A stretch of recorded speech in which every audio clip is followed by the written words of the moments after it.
Side டிஷ்ஷாக பண்ண போகிறேன். சப்பாத்தி, தோசை, ஆப்பத்துக்கெல்லாம் பண்ணுற மாதிரி உள்ள side dish. Potato onion gravy. இதான் அதுக்கு வேண்டிய இன்க்ரீடியன்ட் பொட்டேட்டோ, ஆனியன். இது ஒரு பேபி பொட்டேட்டோ வேணால் நல்லா இருக்கும். இது இந்த மாதிரி பெரிய க்யூப்ஸாக நறுக்கி வச்சுருக்கேன். இதில் 2 பெரிய ஆனியன் எடுத்துருக்கேன். 3 தக்காளி, மீடியம் சைஸ் தக்காளி அரைச்சி கிரேவியாக பண்ணி வச்சுருக்கேன். அதுக்கு ஒரு 3/4 கப்பு தயிர் வேணும்.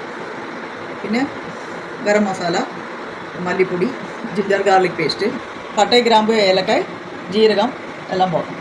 இதெல்லாம் தான் அதுக்கு வேண்டிய இன்க்ரீடியன்ட்ஸ். எப்படி பண்ணணும்னுള്ളത് பேன் வச்சு வெளிச்செண்ணெய் விட்டுருக்கேன். வெளிச்செண்ணெய் 2 ஸ்பூன் வச்சுருக்கேன். 2 டீஸ்பூன் விட்டுருக்கேன். அதில் ஆனியன் போட்டு ഒന്ന് ഫ്രൈ பண்ணணும்.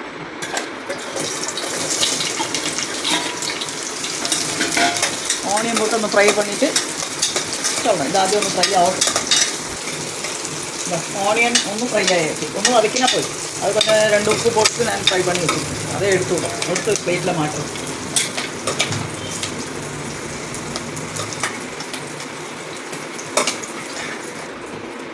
ഇതിലേ கொஞ்சமாக எண்ணெய் விட்டுட்டு பட்டை, கிராம்பு, ஏலக்காய், ஜீரகம் போடும்.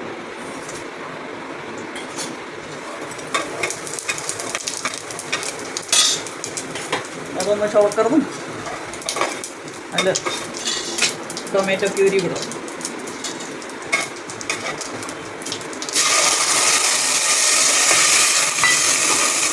അതും കൂടിയേ ജിഞ്ചർ ഗാർലിക് പേസ്റ്റും പോകണം. അതോടെല്ലാം പച്ചമണം മാറുന്ന വരെ വതക്കണം.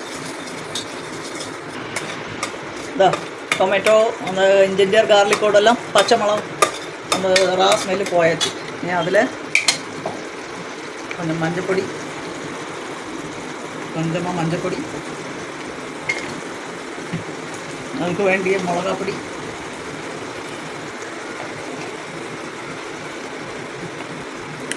ഓരോരുത്തരുടെ എരിവനുസരിച്ച് മുളകാപ്പൊടി പോകാം. മല്ലിപ്പൊടി,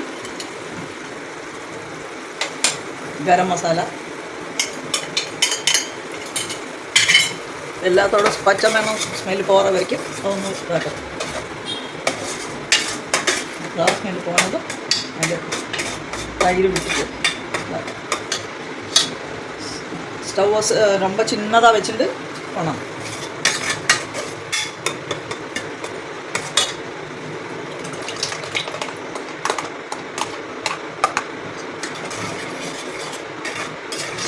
എല്ലാം നന്നാ ഒന്ന് ഇതായ പിന്നെ അതിൽ ഓണിയൻ, പൊട്ടറ്റോ എല്ലാം പോട്ട് ഇളക്കാം. അങ്ങനെ കാട്ടിക്കറിയാം. ഒരു 2 മിനിറ്റ് ഇതാവും. തൈര് മസാല എല്ലാം നന്നായി കുക്കായിട്ട് അതിൽ இந்த ஆனியன் போட்டு வைக்கலாம். ஆனியன் ஃப்ரை பண்ணி போட்டு பொட்டேட்டோவும் போடும். பேபி பொட்டேட்டோனா ஷேப் நல்லா இருக்கும்.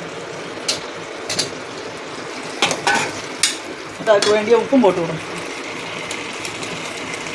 எல்லாம் நல்லா குக்காகட்டும். அதுக்கு வேண்டிய வெள்ளவும் விடுறேன். எல்லாம் நன்னமாக அதில் கிடந்து வேகட்டும்.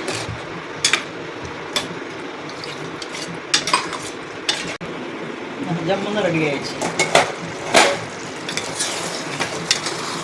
எல்லாத்துலேயும் மசாலா நல்லா பிடிச்சி சூப்பராகிடுச்சு.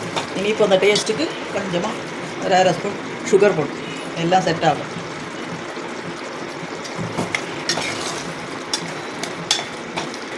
இனி கொத்தமல்லி போட்டுட்டு இறக்கும்.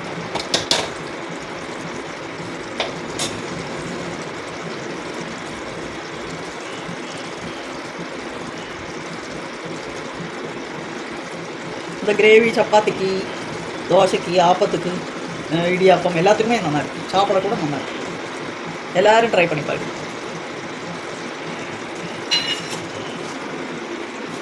எல்லாரும் ட்ரை பண்ணி பாருங்க. சரியா? எல்லாத்துக்கும் சூப்பராக இருக்கும்.